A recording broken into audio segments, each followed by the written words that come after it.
గత వారం రోజులుగా నిరుద్యోగ జేఏసీ నాయకులు మోతీలాల్ నెహ్రూ గారు ఆమరణ నిరాహార దీక్ష చేస్తుంటే ఇప్పటి వరకు కూడా ప్రభుత్వానికి చీమగుట్టినట్టు కూడా లేదు. గతంలో ఎన్నికల సమయంలో కాంగ్రెస్ పార్టీ హామీ ఇచ్చినటువంటి జాబ్ క్యాలెండర్ కోసం గతంలో రేవంత్ రెడ్డి గారే నిరుద్యోగుల మీటింగ్కు వచ్చి ఇచ్చినటువంటి ప్రామిస్ గ్రూప్ 2 ఉద్యోగాలు పెంచుతామని, గ్రూప్ 3 ఉద్యోగాలు పెంచుతామని, ఆ రోజు 46 జీవోను కూడా రద్దు చేస్తామని చెప్పి ఒక కమిటీని కూడా వేసి ఆనాడు కూడా ప్రమాణం చేసి ఇవాళ వాటిని తప్పించుకునేటటువంటి ఉపాయం చేస్తున్నందుకు నిరసనగా ఖచ్చితంగా జాబ్ క్యాలెండర్ కావాలని, గ్రూప్ 2 గ్రూప్ 3 పోస్టులు పెంచాలని 1:100 రేషియోలో గ్రూప్స్ విద్యార్థులు ఎవరైతే ఉన్నారో వాళ్ళను మెయిన్స్కి సెలెక్ట్ చేయాలని చెప్పి 46 జీవో రద్దు చేయాలని చెప్పి కాంగ్రెస్ పార్టీ ఇచ్చినటువంటి హామీ ప్రకారం 2 లక్షల ఉద్యోగాలను డిసెంబర్లో భర్తీ చేస్తామని చెప్పినారు. వచ్చే డిసెంబర్ లోపు 6 నెలల కాలమైంది. ఇప్పటి వరకు ఆ ప్రొసీజర్ కూడా ఏం జరగకపోవడంతో ఇవాళ ఒక నిరుద్యోగి ఆమరణ నిరాహార దీక్ష చేస్తున్నాడు.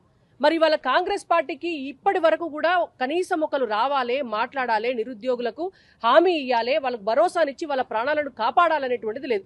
జీవన్ రెడ్డి గారు అలిగితే 5 మంత్రులు పోయినరు.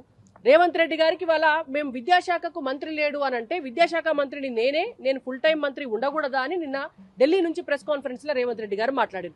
మేము ఒకటే మాట అడుగుతున్నాం రేవంత్ రెడ్డి గారిని, అయ్యా రేవంత్ రెడ్డి గారు మీకు 4 ఉద్యోగాలు వచ్చినాయి. గతంలో బీఆర్ఎస్ పార్టీ అధికారంలో ఉన్ననాడు కల్వకుంట్ల వారి కుటుంబానికి ఒక్క కుటుంబానికి 4 ఉద్యోగాలు వచ్చినాయని తెలంగాణ రాష్ట్రం అంతా కూడా తిరగబడి వాళ్ళని అధికారంలోకి వెళ్ళి దించితే ఇవాళ మీరొక్కరే 4 ఉద్యోగాలు తీసుకున్నారు.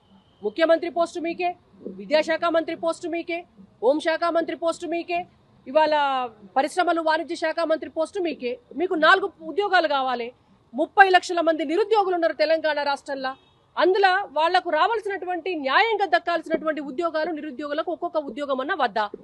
మరి మీ పార్టీ అధికారంలోకి వచ్చిన ఈ 6 నెలల కాలంలో మీకై మీరు నోటిఫికేషన్లు ఇచ్చినటువంటి నోటిఫికేషన్లలో ఈనాటి వరకు ఒక్క ఉద్యోగాన్ని కూడా నింపలే. ఎంతసేపు మీ పదవులు మీకు కావాలా, మీ మంత్రి పదవులు మీకు కావాలి, పక్క పార్టీల నుంచి ఎమ్మెల్యేలను మీరు గుంజుకోవాలి. దీని మీద ఉన్న శ్రద్ధ మీకు నిరుద్యోగుల మీద లేదు.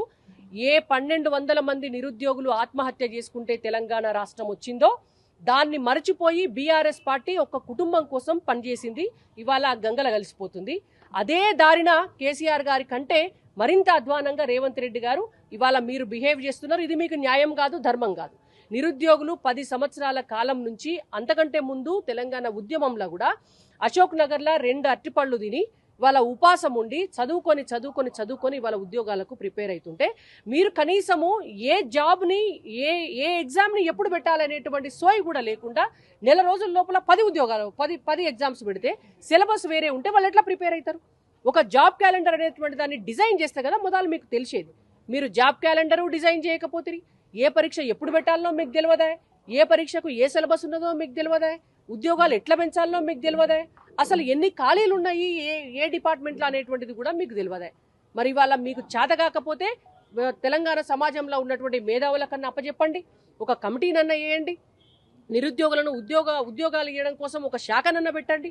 ఏదో ఒకటి చేసి నిరుద్యోగులకు న్యాయం జరిగే విధంగా మీరు చర్యలు తీసుకోవాలని మేము డిమాండ్ చేస్తున్నాం. మోతీలాల్ గారి ప్రాణానికి ఏమన్నా హాని కనుక జరిగితే మాత్రం ఇవాళ ఈ తెలంగాణ రాష్ట్రంలో కాంగ్రెస్ ప్రభుత్వం మాత్రం ఉండదు.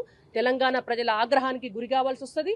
నిరుద్యోగుల పక్షాన మేము భారతీయ జనతా పార్టీగా ఖచ్చితంగా మా రాష్ట్ర అధ్యక్షులు కిషన్ రెడ్డి గారి నాయకత్వంలో తెలంగాణ రాష్ట్రంలో ఉద్యమాన్ని మేము కూడా నిరుద్యోగులతో కలిసి తీవ్రతరం చేస్తామని చెప్పి కాంగ్రెస్ పార్టీ ప్రభుత్వాన్ని రేవంత్ రెడ్డి గారిని హెచ్చరిస్తున్నాం.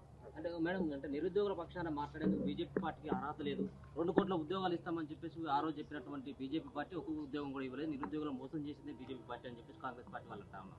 కాంగ్రెస్ పార్టీ వాళ్లకు కొంచెమన్నా ఇంగితము జ్ఞానము ఉండాల. ఎక్కడ చర్చకు వస్తారో రమ్మనండి. 2 కోట్ల ఉద్యోగాలు ఎట్లెట్లా ఇచ్చినామో ఇవాళ ఎట్లెట్లా ఇన్ఫ్రాస్ట్రక్చర్ డెవలప్ అయిందో భారతదేశంలో మొత్తం కూడా ఏ రంగాలను పెంచితే ఆయా రంగాలలో ఉద్యోగాలు ఎట్లా పెరిగినాయో మేము చెప్తాం, లెక్కలతో సహా మేము చెప్తాం.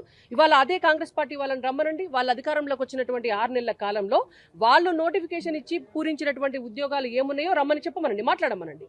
ఇవాళ అధికారంలోకి రాగానే సంతకం పెట్టి జాబ్ క్యాలెండర్ ఇస్తామని చెప్పినారు కదా, జాబ్ క్యాలెండర్ కనీసం ఒక జాబ్ క్యాలెండర్ కూడా ఇవ్వడానికి వాళ్ళకి ఎందుకు చేతనైతే లేదో చెప్పమనండి. ఇవాళ వాళ్ళు మాట ఇచ్చినటువంటి గ్రూప్ 2 గ్రూప్ 3 పెంపు సంఖ్యను పెంచుతామని చెప్పిండ్రు కదా, ఆ మాటను ఎందుకు తప్పిండ్రో వాళ్ళని సమాధానం చెప్పమనండి. ఇవాళ 6 గ్యారంటీల్లో భాగంగా నిరుద్యోగులకు కూడా యువతను కలిపి వాళ్లకు డబ్బులు ఇచ్చి వాళ్ళను ఇండస్ట్రియలిస్టులుగా తయారు చేస్తామని మాట ఇచ్చినారు కదా, ఆ మాట ఎందుకు నిలబెట్టుకుంటలేరో వాళ్ళని మొదలు సమాధానం చెప్పమనండి. చదువుకున్నటువంటి విద్యార్థులకు స్కూటీలు ఇస్తామని చెప్పిండ్రు, చదువుకుంటున్నటువంటి స్కూళ్లకు విద్యార్థుల కోసం మండలానికి ఒక ఇంటర్నేషనల్ స్కూల్ పెడతామని చెప్పినారు. ఇవాళ ఇవన్నీ మాట్లాడుకుంటా పోతే 6 గ్యారంటీల పేరుతోటి ప్రజలని మోసం చేసినారు.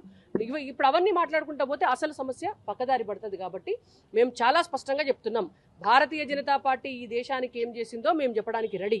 ఇవాళ మీరు ఈ 6 నెలల్లో నిరుద్యోగుల కోసం ఏం చేసినారో రేవంత్ రెడ్డి గారిని మాట్లాడమని.